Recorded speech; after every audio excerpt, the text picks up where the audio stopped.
በስመ አብ ወወልድ ወመንፈስ ቅዱስ አሐዱ አምላክ። አቤቱ ጌታችን አምላካችን ንጉሳችን ብርሃናችን የሕያው እግዚአብሔር ልጅ ኢየሱስ ክርስቶስ ሆይ ክብርና ምስጋና አምልኮትና ውዳሴ ላንተ እናቀርባለን። የተከበሩ አባታችን መላከ ምሕረት ቆሞስ አባ ክፍለ ዮሐንስ የዚህ ታላቅ ቤተክርስቲያን ዋና አስተዳዳሪ፣ ክቡር መምህር ኢዮብ ይመኑ ሰባኪ ወንጌል፣ ክቡራን ሊቃውንተ ቤተክርስቲያን፣ እህታችን ዘማሪት ሕይወት፣ ዘማሪያን ዘማሪያት፣ ምእመናን ምእመናት ሁላችሁም አንድ አምላክ በሚሆን በአብ በወልድ በመንፈስ ቅዱስ ስም እንደምን ቆያችሁ? እንደምን ሰነበታችሁ? እንደምን አረፈዳችሁ? ልዑል እግዚአብሔር ሁላችንን በሕይወትና በሰላም ጠብቆ ለዚህ ታላቅ ዕለት ለእናታችን ለቅድስተ ቅዱሳን ለድንግል ማርያም ዓመታዊ ክብረ በዓል መታሰቢያ የዋዜማ በዓሏ እንኳን በሰላም አደረሰን አደረሳችሁ። ለዚህ ዕለት ያደረሰን የአባቶቻችን አምላክ ልዑል እግዚአብሔር ስሙ የተመሰገነ ይሁን። እንደ እግዚአብሔር ቸርነት እንደ እግዚአብሔር ቅዱስ ፈቃድ ዛሬ የምንማማረው ታላቁ አባት ሰሎሞን በመኃልየ 6:11 ላይ የተናገረውን ኃይለ ቃል መነሻ በማድረግ ይሆናል። የምስጢር ባለቤት እግዚአብሔር አምላካችን ምስጢሩን ጥበቡ እንዲገልጥልን ቅዱስ ፈቃድ ይሆንልን። መኑ ይእቲ ዛቲ፣ ይህቺ ማናት? እስቲ አብረን እንበለው። ይህቺ በሉ እስቲ ማናት? ይህን ኃይለ ቃል የተናገረው ታላቁ አባት ሰሎሞን ነው። መንፈስ ቅዱስ የራቀውን አቅርቦለት የረቀቀውን አጉልቶለት የእናታችን የቅድስተ ቅዱሳን የድንግል ማርያም ክብሯ ተገልጾለት በጎህ በፀሐይ በጨረቃ ሊመስላት ተነስቶ መኑ ይእቲ ዛቲ እንተ ትሄውስ ከመ ጎህ ሰናይት ከመወር ወብሬት ከመ ፀሐይ። እንደ ጎህ ማለት ንጋት ማለት ነው። እንደ ጎህ ወይም እንደ ንጋት የምትጎበኝ እንተ ትሄወስ ቢል የምትጎበኝ፣ እንደ ፀሐይ የበራች እንደ ጨረቃ ያማረች ማናት ይላል። የሰማችሁ ነው። እግዚአብሔር ከሁላችን ጋር ይሁን። ስለዚህ ሰሎሞን እንደ ፀሐይ የሞቀ እንደ ጨረቃ የደመቀ እንደ ማለዳ ወጋገን ያበራ ንጽሕናዋ ቅድስናዋ ተገልጦለት አስቀድሞ ተናግሯልና በዛሬው ትምህርታችን ላይ ቅድስት ድንግል ማርያምን በጎህ፣ ቅድስት ድንግል ማርያምን በጨረቃ፣ ቅድስት ድንግል ማርያምን በፀሐይ መስለን ከሶሎሞን ቃል ጠቅሰን እንማራለን። የምስጢር ባለቤት እግዚአብሔር አምላካችን ምስጢሩን ጥበቡን እንዲገልጥልን ቅዱስ ፈቃድ ይሆንልን።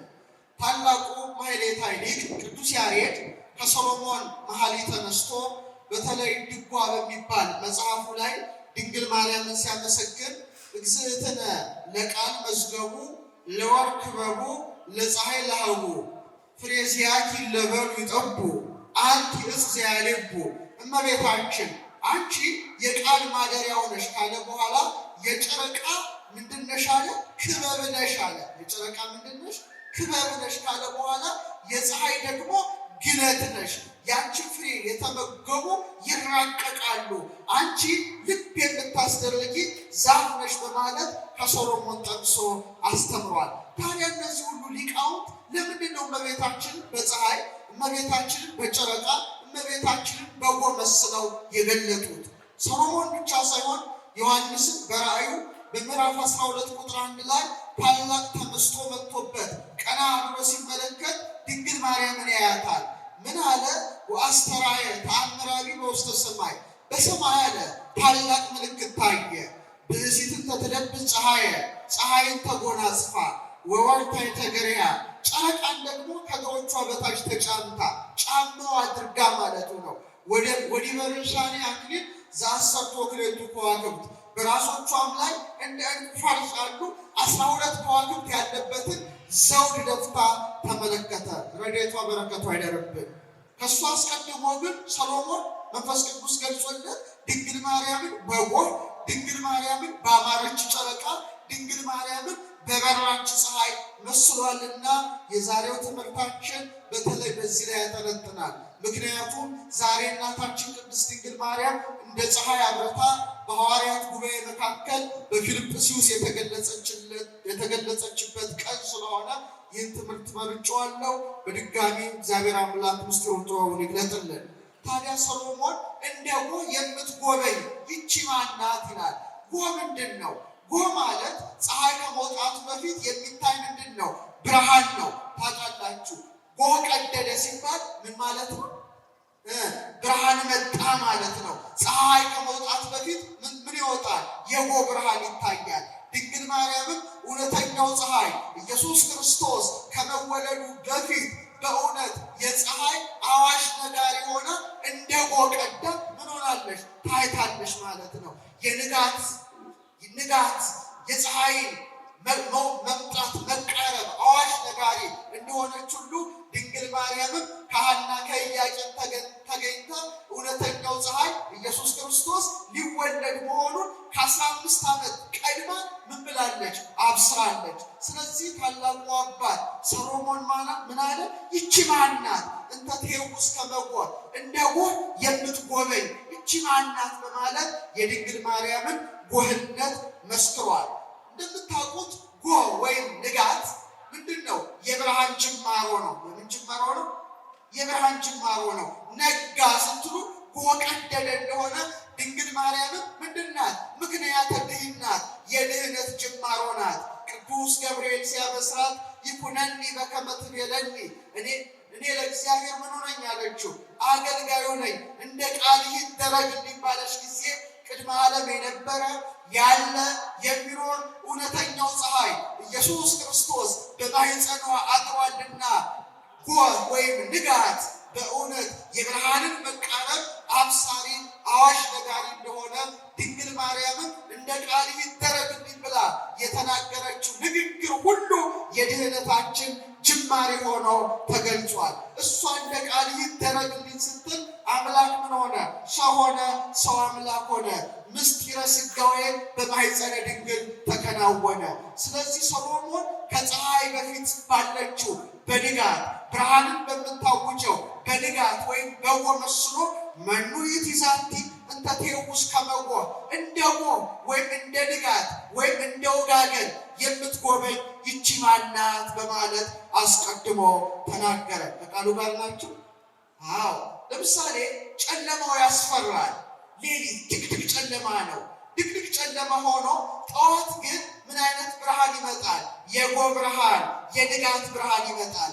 የንጋት ብርሃን ደግሞ በጣም ለስላሳ ደስ የሚያሰኝ ፀሐይ ልትፈነጥቅ መቃረቧን የሚያበስር፣ እናንተም ደግሞ አሁን ፀሐይ ልትወጣ ነው ነጋ ብላችሁ ሰውነታችሁ ሁሉ በምን ይመላል? በደስታ ይመላል፣ በተስፋ ይመላል፣ በሐሴት ይመላል። ድንግል ማርያምም ለሰው ልጆች ምን አመጣች? ተስፋን አመጣች። የእሷ መወለድ ክርስቶስ ሊወለድ የነቢያት ትንቢት ሊፈጸም መቃረብ ነውና ልክ እንደ ንጋት ሆና በምድር ላይ የተገለጠች በመሆኗ ሰሎሞን አስቀድሞ በመንፈስ ቅዱስ ተገልጦለት ምን አለ?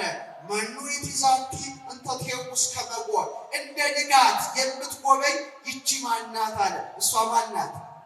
መልሱልኝ።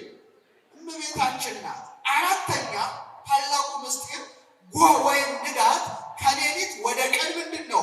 መሸጋገሪያ ነው። ጠዋት ነጋ ስትሉ ምን ሆነ ማለት ነው? ሌሊቱ አበቃ፣ የጨለማው ሰዓት አከተመ ማለት ነው።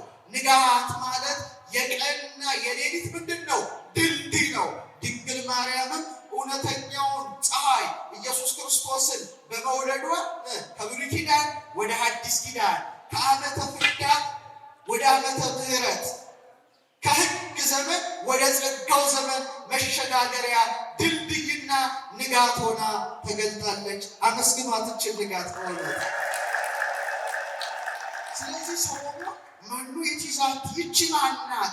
እንደ ጎህ አለ የምትጎበኝ፣ እንደ ጎህ የምትጎበኝ እና በእውነት እውነተኛው ፀሐይ ከአማናዊት ጎህ ከአማናዊት ንጋት ከድንግል ማርያም ተወልዶ ዓለምን በምሕረት የሚጎበኝ በመሆኑ አስቀድማ ደግሞ የእውነተኛው ፀሐይ የክርስቶስ መምጣቱን ለማብሰር ንጋት ሆና የጎበኘችው ማን ነበረች? ድንግል ማርያም ነበረች።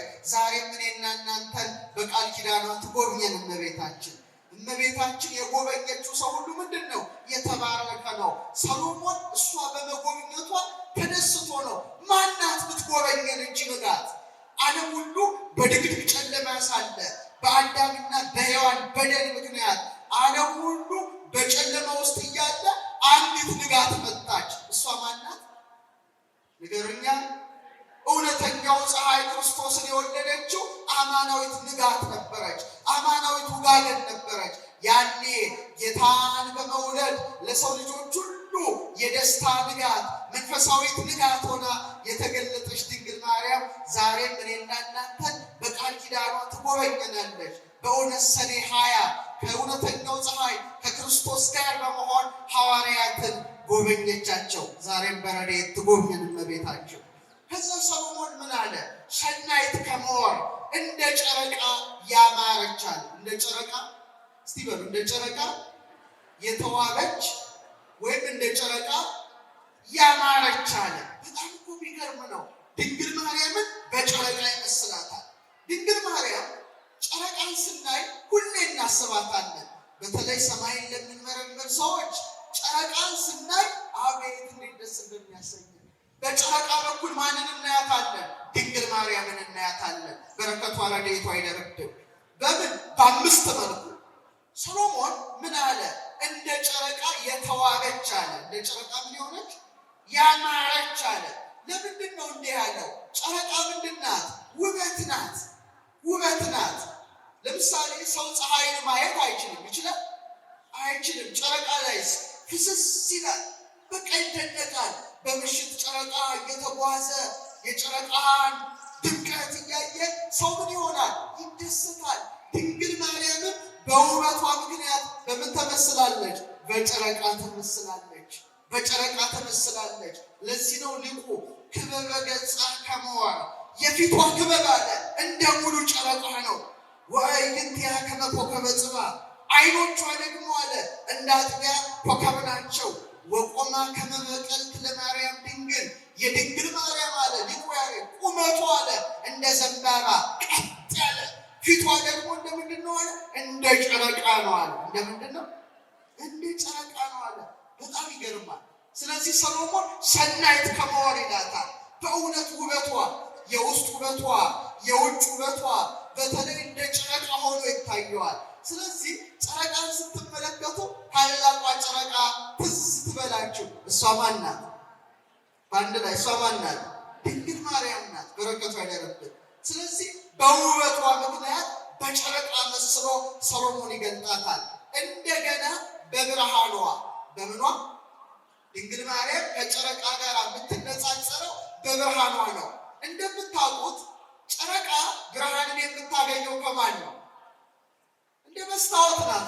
ጨረቃ ብርሃን የምታገኘው ከማን ነው? ከፀሐይ ነው። ልክ የፀሐይ ብርሃን እላይዋ ላይ ሲያርፍ ምንድን ናት? ብሩህ ትላለች። ጨረቃ የፀሐይን ብርሃን እንደምታንጸባርቅ እመቤታችን ቅድስተ ቅዱሳን ድንግል ማርያምም የልጇ የኢየሱስ ክርስቶስን ብርሃን ያንጸባረቀች ናት። እልል ብላችሁ አመስግኗት። ታላቋ ጨረቃችን ለምን? እሱ ምን አለ? ቅዱስ ነኝና እናንተ ምን ሁኑ? ቅዱሳን ሁኑ። ቅዱሰ ቅዱሳን ነው እሱ። አነ ውእቱ ብርሃኑ ለዓለም፣ እኔ የዓለም ብርሃን ነኝ ብሎ ብርሃን በባህሪው ብርሃን እንደሆነ ገልጦ አንትሙ ውእቱ ብርሃኑ ለዓለም፣ እናንተ ደግሞ ምንድን ናችሁ አለ? የዓለም ብርሃን ናችሁ። እኔ ቅዱስ ነኝ፣ እናንተ ምን ሁኑ? ቅዱሳን ነው። አያችሁ፣ እሱን ማንጸባረቅ ማለት ነው። እሱ በባህሪው ነው፣ እኛ በጸጋ ነው። ድንግል ማርያምን በተመሳሳይ ነው። እሱ ቅዱሰ ቅዱሳን ሆኖ እሷ ደግሞ ምን ሆና ተገኘች? ቅድስተ ቅዱሳን ሆና ተገኘች። ጨረቃ ሆና ተገኘች። ጨረቃ የፀሐይን ብርሃን እንደምታንጸባርቅ የእውነተኛው ፀሐይ የእግዚአብሔር ብርሃን ተንጸባረቀባት። በሐልዮ በነቢብ በገቢር ንጽሕናን፣ ቅድስናን፣ ሃይማኖትን፣ ምግባርን ይዛ ደምቃ የተገኘች እውነተኛው ፀሐይ ኢየሱስ ክርስቶስ ያንጸባረቀባት ብቸኛዋ ጨረቃ እሷ ነበረች። ክብር ይግባት እመቤታችን። በእውነት ጨረቃችን ናት። ሶስተኛ በዝምታዋ። በምኗ? በዝምታዋ። እስቲ ጨረቃ ልብ ብላችሁ ተመልከቷት። በምሽቱ ሰማይ በጸጥታ ሆና በድምቀት ትጓዛለች። አቤት ጨረቃ! አቤት እግዚአብሔር የሰራው ስራ እንዴት ይደንቃል! ምሽት ነው። የምሽት ሰማይ ታውቁታላችሁ። ጨረቃ ደግሞ ምንም ሳትናገር በጸጥታ ደምቃ ትጓዛለች። እመቤታችንም ተመሳሳይ ናት። በእውነት ኃይሏ በቃሏ የሚገለጽ አይደለም። በዝምታዋ፣ በድርጊቷ፣ በመገኘቷ በቅድስናዋ የደመቀ ነው። በእውነት ኦርቶዶክሳውያን ጨረቃ ምንም ሳትናገር ደማቅ እንደሆነች ሁሉ ድንግል ማርያምም የደመቀ ሕይወት ነበራት፣ ግን የንግግር ሕይወት አልነበራትም። በረከቷ ረድኤቷ ይደረብን። ለዚህ ነው ቤተ ክርስቲያናችን አማናዊት ጨረቃ ድንግል ማርያምን ስትስላት ከንፈሯን ትንሽ አድርጋ ነው የምትስለው። የእመቤታችንን ስዕል ልብ አድርጋችሁ አይታችኋል? በቅዱሳት ስዕላት ትውፊታችን የድንግል ማርያም ከናፈር ሲሳሉ አነስ ተደርገው ነው፣ ዓይኗ ደግሞ ከፍ ተደርጎ ነው የሚሳሉ እንደ ኮከበ ጽባህ። ለምንድን ነው? ድንግል ማርያም የዝምታ ሕይወት ነበራት፣ የአልምሞ ሕይወት ነበራት። የመናገር ሕይወት ግን አልነበራትም። አዎ ማርያምስ አለ ይህን ነገር ሁሉ በልቧ እያሰበች ትጠብቀው ነበር ይላል ሉቃስ 2:19። ልክ እንደ ጨረቃ ሳትናገር ብርሃኗ በምሽት ሰማይ ላይ እንደሚያበራ ድንግል ማርያምም ኃጢአት እንደ ጉም እንደ ደመና በከበበው ኃጢአት ባጨለመው ዓለም እያለች እንደምን ሆና ተገለጠች? እንደ ጨረቃ ሆና ተገለጠች። ጨረቃ ዝም ብላ ግን ብርሃኗ እንደሚደምቅ ሁሉ ድንግል ማርያምም በአርምሞ ሕይወት እያለች በንጽህና፣ በቅድስና፣ በሃይማኖት፣ በምግባር፣ በትህትና፣ በትዕግስት፣ በፍቅር ደምቃ ታየች። ስለዚህ ሰናይት ከመሆን እጅ ማናት አለ?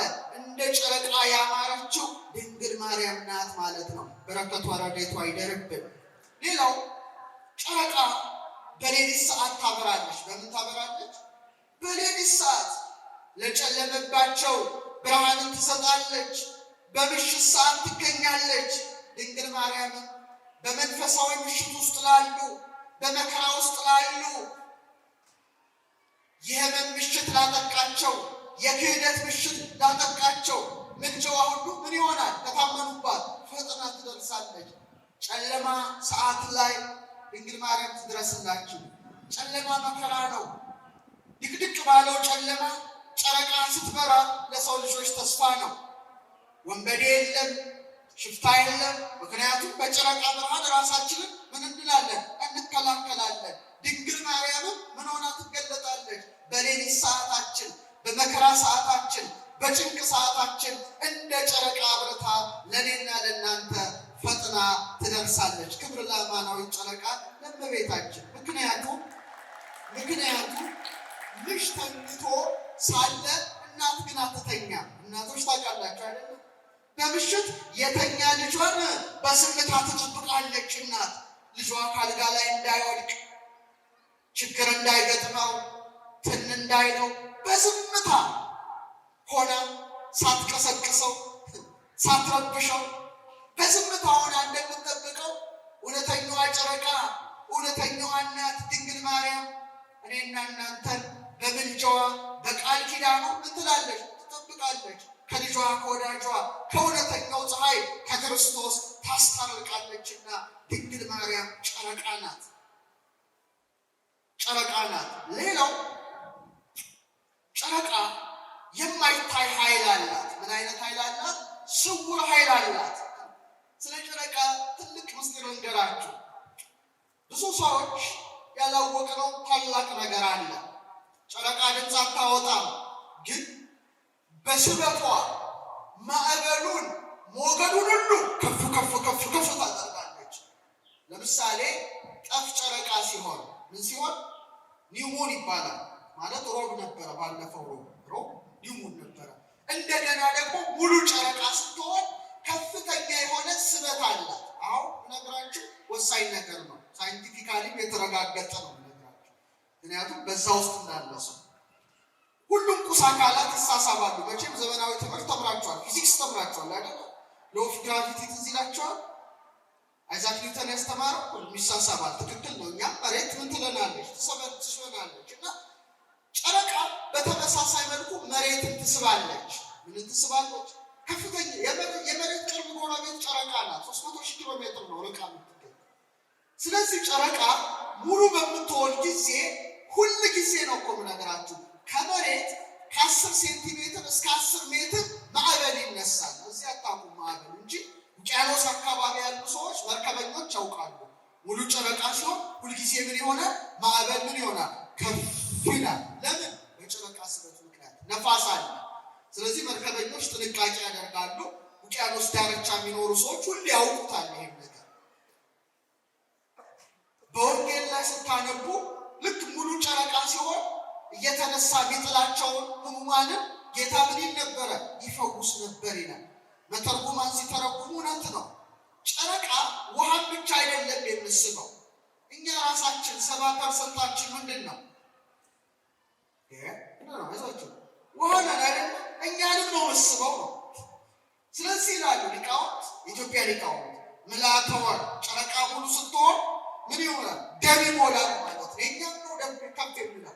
ስለዚህ አሁን የተረጋገጠው ምንድን ነው? ሙሉ ጨረቃ ሲሆን ስፖርት መስራት ጥሩ አይደለም። ጂም አካባቢ የሚሰሩ ሰዎች መጠንቀቅ አለባቸው። ምክንያቱም የልብ ምታችን እስከ መጨረሻው ይደርሳል። ፒኩ ላይ ጫፉ ላይ ነው የሚደርሰው። ስለዚህ ብስጩ የበለጠ ይበሳጫል፣ ደስተኛው የበለጠ በዕለቱ ይደሰታል፣ ነጭናጫውም ይነጫነጫል ይላሉ ስነ ልቡና ማለት ነው። ምንድን ነው ማለት ነው? ኃይላችንን ምን ታደርጋለች? ከፍ ታደርጋለች። ይሄ የታወቀ ጉዳይ ነው። ስለዚህ ጨረቃ ድምፅ ሳታወጣ ምንም ሳትናገር ማዕበልን ትመራለች፣ ዑደታትን ታስተናግዳለች፣ ውሃን ሁሉ ምን ታደርጋለች? ትስባለች፣ ማዕበልን ሞገድን ታነቃንቀዋለች። ድንግል ማርያምም እንደዛ ነው። ድምጿን ሳታሰማ በፍቅሯ በጣዕመ ፍቅሯ ማንን ትስባለች? እኔና እናንተን ትስባለች። ጨረቃ ሙሉ ሆና ማዕበሉን ሞገዱን እንደምትነቀንቀ ሁሉ ድንግል ማርያምም ሞገደ ፍቅሯ ማዕበለ ፍቅሯ ማንን ይነቀንቃል? እኔና እናንተን ይነቀንቃል። የድንግል ማርያም ሞገደ ፍቅሯ ማዕበለ ፍቅሯ በልባቸው የበዛላቸው እንደ አባ ጊዮርጊስ ያሉ ሊቃውንት ምን አሉ? እስመ ናሁ ይፈልህ ሞገደ ፍቅርኪ በውስተ ልቤ፣ በልቤ ውስጥ አለ የፍቅርሽ ማዕበል የፍቅርሽ ሞገድ ምን ይላል? ይፈላል። ማዕበል ከፍ ከፍ እንደሚል ወደ ላይ እንደሚዘል፣ በተለይ ደግሞ ሙሉ ጨረቃ ሲሆን ውሃዎች ሁሉ ወደ ላይ እንደሚሳቡ እንተ ትስብ ኩሎ መንገለ ድኂን፣ ሁሉን ሁሉ ወደ ድህነት ምትስብ በፍቅሯ በጣዕመ ፍቅሯ ማዕበለ ፍቅሯ ሞገደ ፍቅሯ ልባችንን የሚነቀንቀው ወደ እውነተኛው ፀሐይ ወደ ኢየሱስ ክርስቶስ የምታቀርበን እሷ ማን ናት? ድንግል ማርያም ናት። በረከቷ ረድኤቷ ይደረብን። ስለዚህ ማኑ የቲዛንቲ አንተ ትየውስ ከመጎ እንዲያው የምትጎበኘው እንደ ጨረቃ ያማረችው ማናት? ድንግል ማርያም ናት። ስለዚህ ማወቅ ያስፈልጋል። ጨረቃን ስታዩ ይህን ትዝ ይበላችሁ። ቀና ማለት ልመዱ። መሬት ብቻ ትመልከቱ፣ አንመልከት። እግዚአብሔር እኮ ሲፈጥረን ሁለት እግር ነው የሰጠን። እንደ ላም፣ እንደ በሬ፣ እንደ አህያ፣ እንደ ቀበሮ፣ እንደ ተኩላ፣ እንደ እንስሳት፣ እንደ አራዊት 4 እግር አልሰጠንም። እነሱ ሰማይን ማየት አይችሉም። ፀሐይን ጨረቃን መመልከት መመርመር ከዋክብትን አይችሉም። ለምን? አልተፈቀደላቸው። መሬት ነው የሚያዩት። እኔና እናንተን ግን እንደ ዘንግ ፈልፍሎ እንደ ሸት ፈልፍሎ እንደ ዘንግ መልምሎ ቀና አድርጎ እኮ የፈጠረን ሰማያት ይነግራል። ስብሐተ እግዚአብሔር። ሰማያት የእግዚአብሔርን ገናንነት ይመሰክራሉ። ጨረቃም ስለ እናቱ ትመሰክራለች። አሁን እንዳያችሁ ቀና ብላችሁ በመደነቅ በመደመም ይህን የሃይማኖት ምስጢር እንድትረዱ እንድታውቁ ነው። 4ኛ ጨረቃ መንገድ መሪ ናት። ጨረቃ በሉ እስቲ መንገድ መሪ ናት። አዎ ጨረቃ መንገድ መሪ ናት። እንዴት? ጨረቃ እንዴት ነው መንገድ የምትመራው? ዳይሬክሽን እንዴት ነው የምታሳየው? ታውቃላችሁ? በጨለማ ውስጥ ብትጓዙ ጨረቃ እንደ ነፋስ አይደለችም፣ መግፋት የለባትም። እንደ ፀሐይም አታቃጥልም፣ ግን መንገድ ትመራለች። ለምሳሌ በኋላ ነግራቸዋለሁ። ማጭድ ጨረቃ ሆና ስትታይ፣ ለምሳሌ በረሃ ውስጥ እየሄዳችሁ ነው ልበል፣ ወይም መርከበኞች ናችሁ ልበል፣ ወይም ጀልባ እየቀዘፋችሁ ነው፣ አቅጣጫ ጠፋችሁ፣ ኮምፓሳችሁ ቢያላችሁ ምንድን ነው የምታዩት? ቀና ብላችሁ ጨረቃን ታያላችሁ። በኋላ ማጭዷን እንዲህ ስታደርግ የማጭድ ቅርጿ ወደ ምን ያሳያል? ወደ ምስራቅ አቅጣጫ ይጠቁማል። በቃ ምስራቅን አወቃችሁ ማለት ምዕራብ፣ ሰሜን፣ ደቡብ በቀላሉ ምን ሆነ? ታወቀ። ስለዚህ ጨረቃ ምንድን ናት? መንገድ መሪ ናት። ማቃጠል የሌለባት፣ መግፋት የሌለባት፣ እንደ ነፋስ ማስጨነቅ የሌለባት መንገድ መሪ ናት። ድንግል ማርያምም እንደዛ ናት። ሳታስገድድ ሳታስጨንቅ ሁሉን ወደ ማን ትመራለች? ወደ ክርስቶስ ልጇ ትመራለች። በዮሐንስ 2:5 ላይ የሚላችሁን ሁሉ ምን በሉ አድርጉ ትጠቁማለች። ጨረቃ ሁልጊዜ ማጭዷ ወደ ምስራቅ አቅጣጫ እንደሆነ፣ ወደ ፀሐይ መውጫ አቅጣጫ እንደሆነ ድንግል ማርያምም ወደ እውነተኛው ፀሐይ ወደ ኢየሱስ ክርስቶስ የምትጠቁመን እውነተኛዋ ጨረቃ እሷ ናት። ማኑ የትይዛት ይቺ ማናት? ሰናይት ከመወር እንደ ጨረቃ ያማረችው መንገድ የምትጠቁመን እሷ ማናት? ድንግል ማርያም ናት። ስለዚህ እመቤታችን ሁልጊዜ ወደ ማን ታሳያለች? ንገሩኝ። ወደ ማን? ወደ ፀሐዩ ወደ ልጇ ታሳያለች። ሌላኛው ታላቅ ምስጢር ጨረቃ በድምቀቷ፣ በምኗ? በድምቀቷ። ጨረቃ ብሩህ ናት። ጨረቃ ነጭ ናት። ጨረቃ የደመቀች ናት። ድንግል ማርያምስ በንጽህና የደመቀች ናት። በቅድስና የደመቀች ናት። ንጽህናዋ ቅድስናዋ ያንጸባርቃል። እንደ ጨረቃም የተዋበች ናት። ነውር ነቀፋ የሌለባት ንጽህና፣ ነውር ነቀፋ የሌለበት ቅድስና፣ ነውር ነቀፋ የሌለበት ዘላለማዊ ድንግልና፣ ነውር ነቀፋ የሌለበት ሃይማኖት፣ ምግባር፣ ትህትና፣ ፍቅር ሁሉ ማን ላይ ይታያል? እውነተኛዋ ጨረቃ ድንግል ማርያም ላይ ይነበባል። በረከቷ ይደረብን። ሌላው ትልቁ ምስጢር መነግራችሁ አሁን በጣም አስተውሉ፣ በጣም አስተውሉ። እዚህ ላይ በቅርጿ፣ በምኗ? በቅርጿ ቅዱስ ያሬድ እንዲህ ይላል፣ እግዝእትነ ለቃል መዝገቡ ለወርቅ ክበቡ። እመቤታችን አለ የቃል ማደሪያው፣ የጨረቃ ደግሞ ምንድን ነሽ አለ? ክበቡ ነሽ፣ ክፍለ ብርሃን ቅርጿ። የጨረቃን ቅርጽ ታውቃላችሁ አይደል? በጣም በመጽሐፈ ሲራክ ምዕራፍ 43 ከቁጥር 7 እስከ 8 እንዲህ ይላል፣ ጨረቃ ሳለ እንደ ስሟ ናት፣ እድገቷም ድንቅ ነው። በሰማይ ሰራዊት ሥርዓትም ሕጸጽንና ምላትን ማለትም ጉለትና ምላትን ማፈራረቋ ድንቅ ነው። በሰማይ ሰራዊት መካከልም ታበራለች አለ። ምን ትላለች? ታበራለች። የጨረቃ ክበቡ ይላታል። ጨረቃ 4 ክበቦች አሏት። ስንት? ድገሙት። 4 ሰሌዳዎች አሏት። 4 ሰሌዳዎች ለወርቅ ክበቡ ይላታል። የጨረቃ ሰሌዳው አንቺ ነሽ፣ አንቺ ነሽ። እውነት ነው፣ እውነት ነው። እስቲ እነዚህን 4 ሰሌዳዎች ልንገራችሁ። እናንተ ደግሞ ሁልጊዜ ሰማይን አቅንታችሁ ስትመለከቱ እነዚህን ሰሌዳዎቿን እያያችሁ ሁልጊዜ ምሽታችሁ የደመቀ በደስታ የተሞላ የእመቤታችንን ነገር በማመላለስ እንድትደሰቱ ሰሌዳዋን እያንዳንዷን ልንገራችሁ። ጠፍ ጨረቃ በሉ እስቲ፣ ድገሙት እንዳትረሱ። በሳይንሱ ኒውሙን ይባላል፣ ኒውሙን ይባላል። አሁን ጠፍ ጨረቃ ሮብ ዕለት ነበረች፣ ባለፈው ረቡዕ። ጠፍ ጨረቃ ሲሆን ብርሃንን የሚያገኘው ከፀሐይ ብርሃንን የሚያገኘው ክፍሏ ወደ ፀሐይ ስለሚሆን ብርሃንን የሚያገኘው ክፍሏ ወደ እኛ ስለሆነ ጨረቃን ማየት አንችልም፣ ያን ሰዓት ማለት ነው። ይህ ወቅት ምን ይባላል? ጠፍ ጨረቃ ይባላል። እስቲ ድገሙት። በክ ይባላል። ልክ ሰዓት በጣም ቢደንቅ ነው። እስቲ ወር ማለት ራሱ ወር ማለት እኮ ጨረቃ ማለት ነው። ታውቃላችሁ? ዕለት ትላላችሁ አይደለም? ከዛስ ወር፣ ወር ማለት ወር ከሚለው ጨረቃ የወጣ ነው። ምክንያቱም ጨረቃ ምድርን ለመዞር የሚፈጅባት ወይም ከጠፍ ወደ ጠፍ የምትሸጋገረው 29.5 ቀናት ስለሆነ ነው። በፀሐይ 30 በጨረቃ 29 ስለሆነ ወር ማንሽ ሙን ወር ጨረቃ ለማለት ነው፣ የግዕዝ ቃል ነው። ስለዚህ ጠፍ ጨረቃ ስትሆን የሚገርማቸው ፀሐይና ጨረቃ ተቀራርበው በኬክሮሳቸው ይገኛሉ። በጣም ተቀራርበው ስላሉ ፀሐይ ስትወጣ ጨረቃም ትወጣለች፣ ፀሐይ ስትጠልቅ ጨረቃም ትጠልቃለች። ስለዚህ የተሰወረው አካሏ ወደኛ ስለሆነ ብርሃንን ስለማያገኝ ጨረቃን ማየት አንችልም። ስለዚህ ምን እንላለን? ጠፍ ጨረቃ። ምን እንላለን?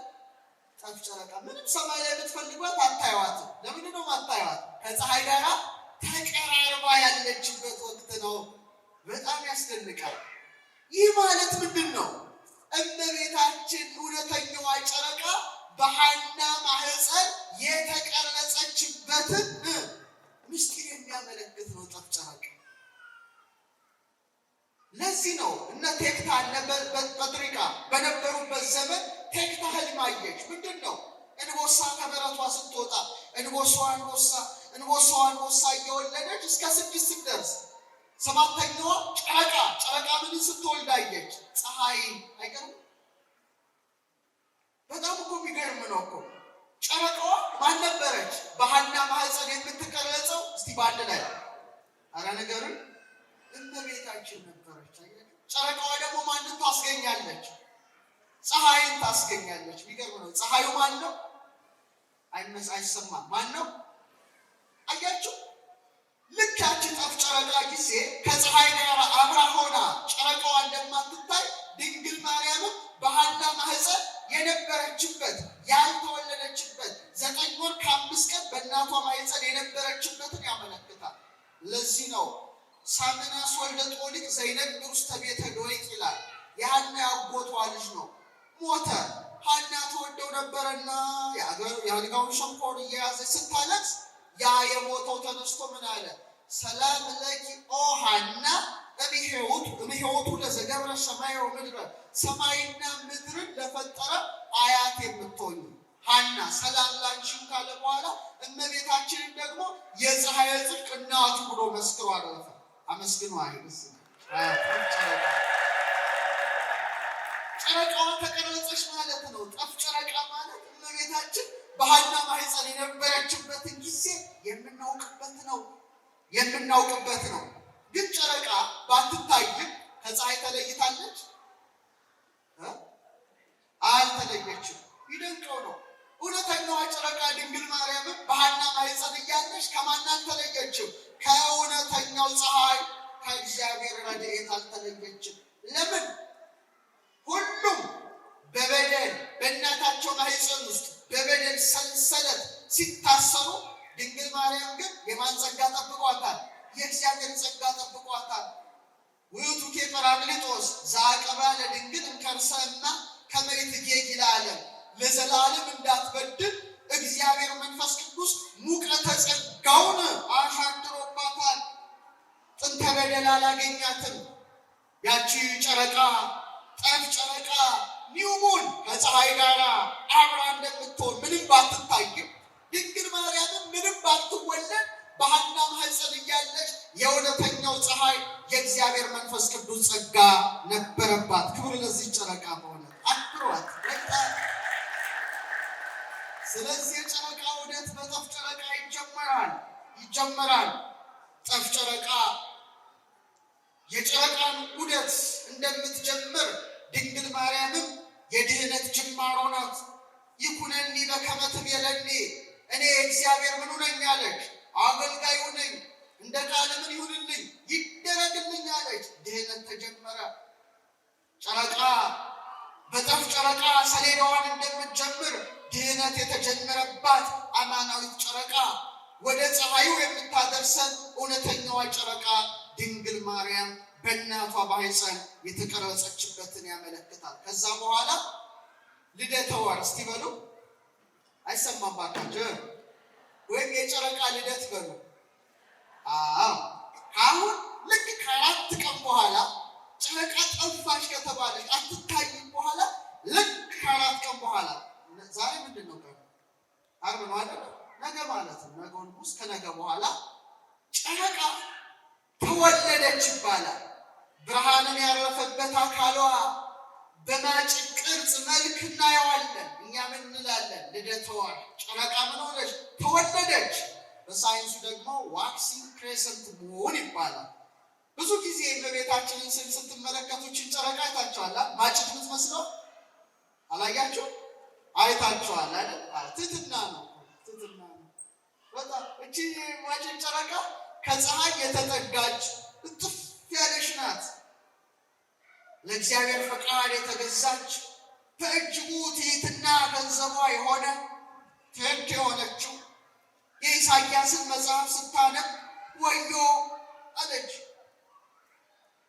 ከጊዜዋ ጊዜ ደርሼ ይህችን ድንግል አገልግያት እንጨቱን ሰብሬ ውሃውን ቀድቼ ባገለገልኳት ያለች እመቤታችን ያለ ዝቅ ያለ ትሕትና ከየት ይገኛል? መልአኩ እንኳን እያበሰራት ምልዕተ ጸጋ እያላት፣ እሷ ግን እኔ እግዚአብሔር ምኑ ነኝ አለች? አገልጋዩ ነኝ።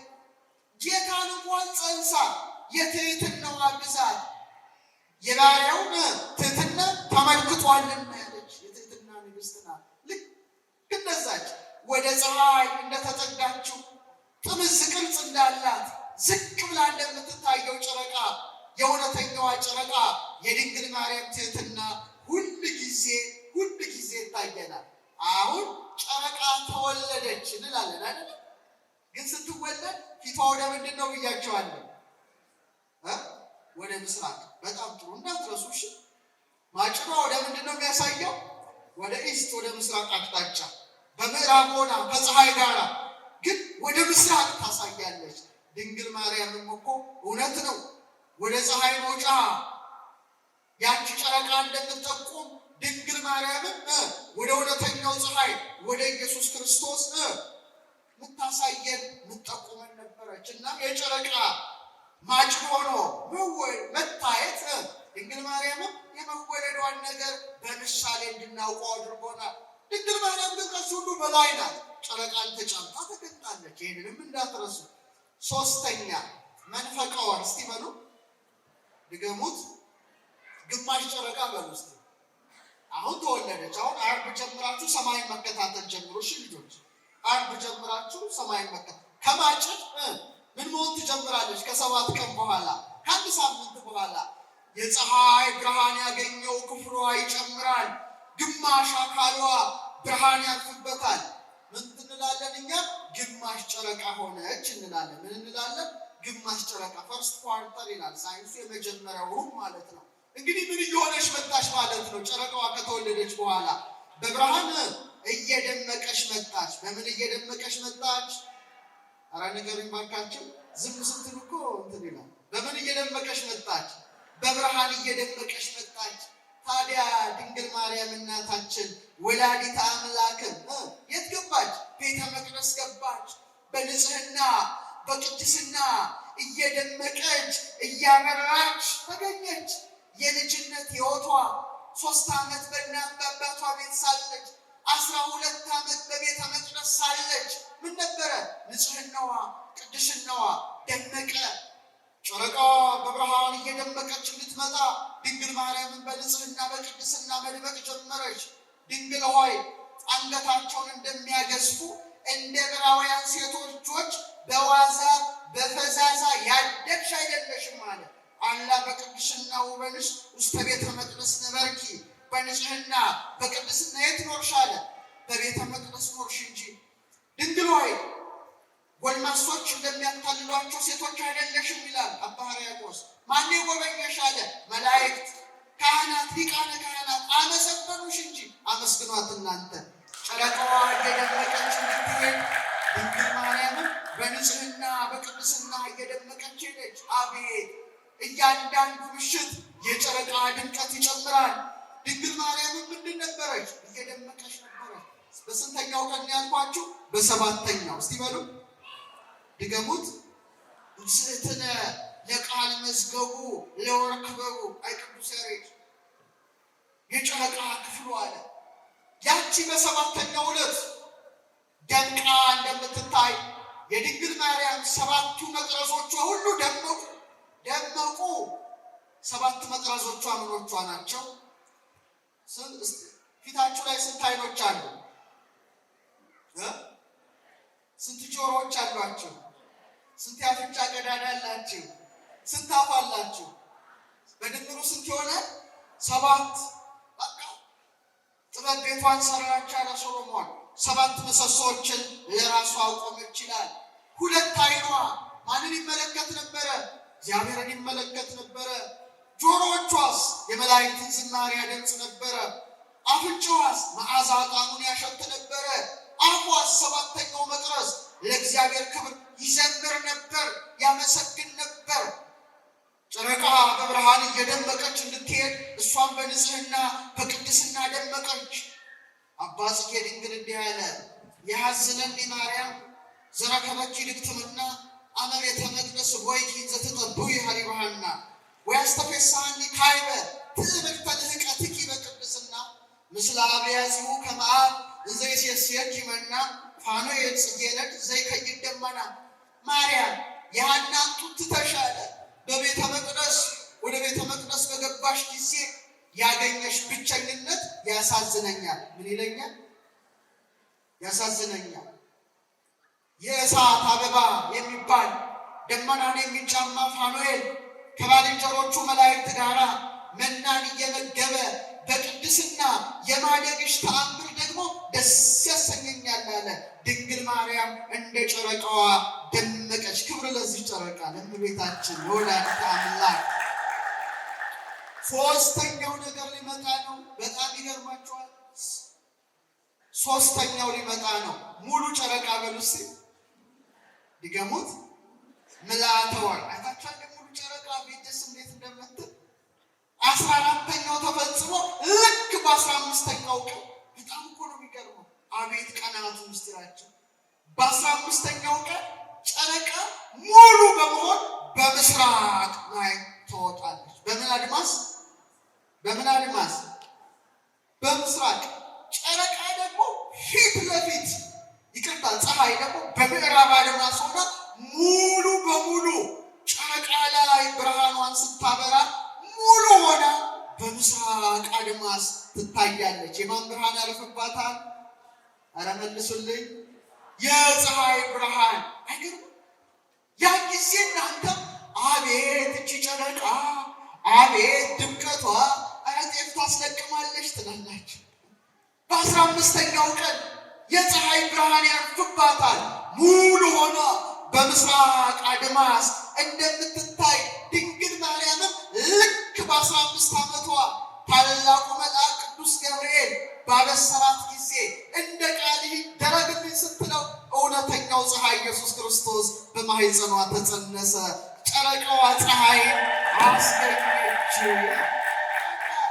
ሙሉ ጨረቃ ስታዩ ተደሰቱ። ድንግል ማርያምን አስቧት። በጨለማ ሰዓት የደመቀችው ያችን ንጋት ያችን ጨረቃ ማሰብ ማንን ከለከለ? እንዳታደንቁ አዚም ያደረገባችሁ ማን ነው? በ15ኛው ቀን ሙሉ ሆና የፀሐይ ብርሃን እንደሚያርፍባት ድንግል ማርያምን ፀሐዩን ምን አለችው? ተጎናጸፈችው።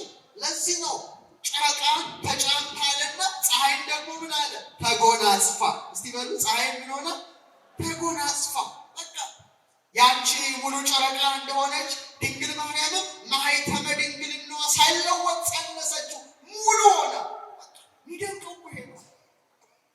አባ ጊዮርጊስ የተባለ ሊቅ በተለይ ስለ ልደት ምስጋና ሲጽፍ ስርዓተ ሰማይ ተሰራ በዲበ ምድር አለ። ቤተልሔምን ሲያስብ የሰማይ ስርዓት ምድር ላይ ተሰራ። በሰማይ ፀሐይ፣ በሰማይ ሙሉ ጨረቃ፣ በሰማይ ከዋክብት እንዳሉ እውነተኛው ፀሐይ ማን ተወለደ? መልስ ክርስቶስ። ያቺ ሙሉ ጨረቃ እንደሆነች በቤተልሔምም ማኅተመ ድንግልናዋ ያልጎደለ እውነተኛዋ ጨረቃ ፈነጠቀች። ህየንተ ከዋክብተ ሰማይ አስተርአዩ መላእክተ እግዚአብሔር። እንደ ሰማይ ከዋክብት ሆነው ማን ተገለጡ? መላእክት በቤተልሔም ወረዱ። ጨረቃዋ እውነተኛውን ፀሐይ መድኃኔዓለምን አስገኘች። ሙሉዋ ጨረቃ። ክብር ይግባት እናታችን። ሙሉዋ ጨረቃ፣ ሙሉዋ ጨረቃ፣ ሙሉዋ ጨረቃ። ለዚህ ነው ሊቃውንት የፀሐይ ጽድቅ ሰሌዳ ይሏታል። አያችሁ? የፀሐይ ጽድቅ ምን ሰሌዳ? የእውነተኛው ፀሐይ ማለት ነው። ሰሌዳው ጨረቃ ነው። በጨረቃ ላይ ነው ፀሐይ ብርሃኑ የምታበራው። እውነተኛው ፀሐይ ክርስቶስን ተሸከመች። አቤት የእመቤታችን ነገር በጣም ይገርማል። አራተኛውና የመጨረሻው የጨረቃ ሰሌዳ ሕጸጸ ወር። እስቲ በሉ ሙሉ ጨረቃ ከሆነች በኋላ ከ15 ቀናት በኋላ ቀጣዮቹ 2 ሳምንታት ደግሞ ብርሃኗ ምን ይሆናል? ሽሽግ ይሆናል፣ ህቡ ይሆናል። ብርሃንን የሚያልፉበት ክፍሏ በስተ ምስራቅ ይሆናል። አቤት እንዴት ይደምቃል! ድንግል ማርያምስ እውነተኛው ፀሐይ ኢየሱስ ክርስቶስ ወደ ሰማይ ካረገ በኋላ 15 ዓመት በቤተ ዮሐንስ የነበራት የአርምሞ ሕይወትን ይወክላል። ያቺ 15 ቀናት ብርሃኗ ህቡ ብርሃኗ ሽሽግ እንደሆነች ድንግል ማርያምን ልክ እንደ ጨረቃ በጸጥታ በጽሙና በምስጋና እውነተኛውን ፀሐይ ክርስቶስን በማምለክ የት ኖረች? ቤተ ዮሐንስ ኖረች። በቃ ከ15 ዓመት በኋላ እንዲህ ተባለላታ፣ ጊዜ ረፍታ ለሶልያና ወረደ ወልድ እንዲበልዕልና። ሶልያና ምን ማለት ነው? ጨረቃ ማለት እኮ ነው። ታውቁ? ሴሌን ማለት በላቲን በግሪክ ጨረቃ ማለት ነው። አያችሁ? ልክ እንደ ጨረቃ 15 ቀን በኋላ ሕጸጽ እንድታደርግ እውነተኛዋ ጨረቃ ጌታ ባረገ በ15ኛው ዓመት የከበረ ነፍሷ ከስጋዋ በልጇ ፍቃድ ምን ሆነ? ተለየ። ያን ጊዜ ፀሐዩ መጣ። እሱ ማን ነው? ኧረ መልሱልኝ። ክርስቶስ ነው። ጊዜ ረፍት አለ ሶልያና። ሶልያና ማለት ጨረቃ ማለት ነው። ጨረቃዋ ድንግል ማርያም ባረፈች ጊዜ አለ ያሬድ ወረደ ወልድ እንዲበልዕልና። ወልድ ከልዕልናው ምን ሆነ? ወረደ። ቀሊሳነ ክብር ሶቢያ ከደና። የክብር መጎናጸፊያ የክብር ብርሃን ምን አደረጋት? ሸፈናት። ክብር ይግባት እናታችን ተነስታ አረገች። ደስ ይበላችሁ። አረገች። ነውር ነቀፋ የሌለባት የድህነት ደጃፍ ናት፣ መዝጊያ ናት፣ በር ናት። በክብሮ በስባት ስርጉስና ውበቷ ደምግባቷ በሃይማኖታዊ ክብር በፍቅር በትህትና ያጌጠ የተሸለመ የተዋበ ነው። እውነት በእውነት አለ መናውን የተሸከመችው መሶበ ወርቅ ናት። ክብር ይግባት እናታችን አልተቃጠለችም። እጹብ ነው። የፀሐይን ፈጣሪ በማኅፀን መሸከም እጹብ ነው። አንቺ እዚህ ላይ ማያችሁ ፊት ለፊት አውደ ምሕረት ያላችሁ ጧፍ ይዛችኋል። ጧፍ በእጃችሁ እስቲ እጃችሁን ጧፉ ላይ ዝም ብላችሁ አስቀምጡ። ትችላላችሁ? ኧረ መልስልኝ። ጧፉ ቆችን ብታክል ናት። ቆችን ብታክል ነበልባል ላይ ድንግል ማርያም እኮ መላእክት እሳታውያኑ መላእክት እንኳን ማይቀርቡትን እሳት ልክ እንደ ሙሴ ቁጥቋጦ በመሆን እንደ ሰረገላ ፀሐይ በመሆን ፀሐዩን ስትሸከመው እሳቱን ስትሸከመው አልተቃጠለችም። ክብር ይግባት። አቤት አቤት አቤት! 7 የእሳት መጋረጃ በማኅፀንሽ ወዴት ተጋረደ? ወዴት ተጋረደ? ከጎንሽ በቀኝ ነው ወይስ ከጎንሽ በግራ? እውነተኛውን ፀሐይ ስትሸከመው ያቺ ሰረገላዋ ድንግል ማርያም እንዴት አልተቃጠለችም? እንዴት እናውቃለን? እሳታውያኑ እንኳን የእውነተኛው ፀሐይ እግዚአብሔር ክብር እንዳያቃጥላቸው በሁለት ክንፋቸው ፊታቸውን ሸፍነው በሁለት ክንፋቸው እግራቸውን ሸፍነው ሁለት ክንፋቸውን ወዲያና ወዲህ ዘርግተው ቅዱስ ቅዱስ ቅዱስ እያሉ በአንድነት በሦስትነት ያመሰግኗታል። እሷ ግን እውነተኛውን ፀሐይ ተሸከመችው።